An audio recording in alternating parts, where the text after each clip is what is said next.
আসসালামু আলাইকুম বন্ধুরা। আজকে আমি আপনাদের সাথে শেয়ার করব 5 মিনিটে কিভাবে হেলদি নুডলস বাচ্চাদেরকে দেওয়া যায়। আমি আমার বাচ্চাদেরকে সবসময় এভাবে করে দিই। আমি কিন্তু 2 বাচ্চার মা। আমি সবসময় আমার বাচ্চাদেরকে এভাবে করেই খাওয়িয়ে এসেছি আর ওরা খুবই পছন্দ করে। বড়টা তো ইনশাল্লাহ সামনে ক্লাস 3 তে উঠবে, এখনো এভাবে খেতেই পছন্দ করে। এখানে কোনো নুডলসের মশলা ইউজ করা হয়নি। তো চলুন কথা না বাড়িয়ে সরাসরি দেখিয়ে দিই কিভাবে এটা আমি তৈরি করেছি।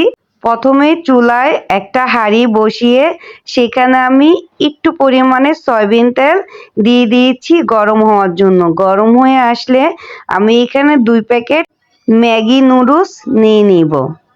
তারপর এটাকে হালকা একটু ভেজে নিব যেন পুড়ে না যায়। অবশ্যই একটা দুইটা তো লেগে যাবে। তো আমার যখন হালকা ভাজা হয়ে যাবে সেক্ষেত্রে আমি এখানে দিয়ে দিব পানি।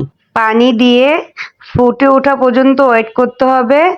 তো পানিটা ফুটে গেছে, এখন আমি যা করব, একটা ডাল ঘুটনি দিয়ে এইভাবে হালকা একটু নুডলসটাকে ভেঙে দিব প্রথম অবস্থায়। এখানে কিন্তু হালকা লবণ দিয়ে দিয়েছি, আর কিছু না। তারপর একটা ডিম ভেঙে নিয়েছিলাম অন্য পাত্রে। তারপর এটাকে একটু একটু করে এখানে মিক্স করব। আপনারা চাইলে এখানে নানান ধরনের সবজি দিতে পারেন, গাজর দিতে পারেন। আমি বললাম আমি কিছুই দেইনি, আমি এইভাবে করেই আমার বাচ্চাদেরকে খাওয়িয়েছি। মাশাআল্লাহ, ওরা এখনো পছন্দ করে এইভাবে নুডলসটা খেতে। তারপর ডাল ঘুটনু দিয়ে এটাকে আবারও একটু ঘুটে দিব, একদম ভাঙা ভাঙা করে ফেলবো যাতে কোথাও কোনো অংশ না থাকে। এক কথায় নুডলস যেন মুখে না বাজে, মুখে দেওয়ার সাথে সাথেই যেন চলে যায়। এটা কিন্তু ছোট থেকে বড় সবাই খেতে পছন্দ করে। যদি আপনার বেবির বয়স 1 বছরের নিচে হয় দয়া করে এইভাবে ডিম মিক্স করে নুডলস খাওয়াবেন না, কারণ 1 বছরের নিচে বাচ্চাদেরকে কখনই একটা ডিম খাওয়ানো উচিত না। আর নুডলস হচ্ছে অনেক ভারী জিনিস, এটার থেকেও বিরত রাখবেন। অনেককে দেখি 1 বছরও হয়নি বাচ্চাদের মুখে নুডলস দিয়ে দেয়, আসলে এটা কিন্তু উচিত না। আপনার বাচ্চারই কিন্তু ক্ষতি হবে। তাই 1 বছর না হলে বাচ্চাদেরকে আমার জানা মতে নুডলস না দেওয়াটাই বেটার। নুডলস কিন্তু অলরেডি হয়ে গিয়েছে, দেখেন এরকম সাদা একটা কালার আসবে।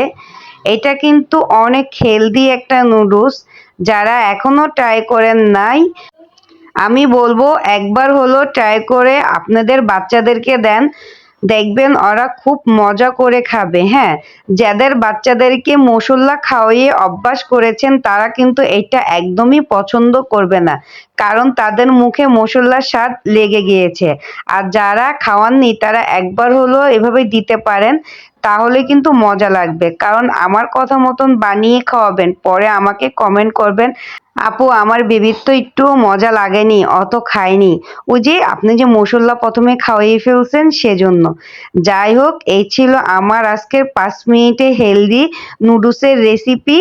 যদি রেসিপিটি ভালো লাগে একটা লাইক কমেন্ট শেয়ার করে পাশে থাকবেন, আর সাবস্ক্রাইব করতে একদমই ভুলবেন না, যেন নতুন নতুন রেসিপি নিয়ে হাজির হলে আপনি দেখতে পারেন। সবাই ভালো থাকবেন, সুস্থ থাকবেন, নিজের বাচ্চার স্বাস্থ্যের প্রতি খেয়াল রাখবেন। আজকের মতন এই পর্যন্তই। নেক্সট কোনো ভিডিওতে আবারও আপনাদের সাথে দেখা হবে। আল্লাহ হাফেজ।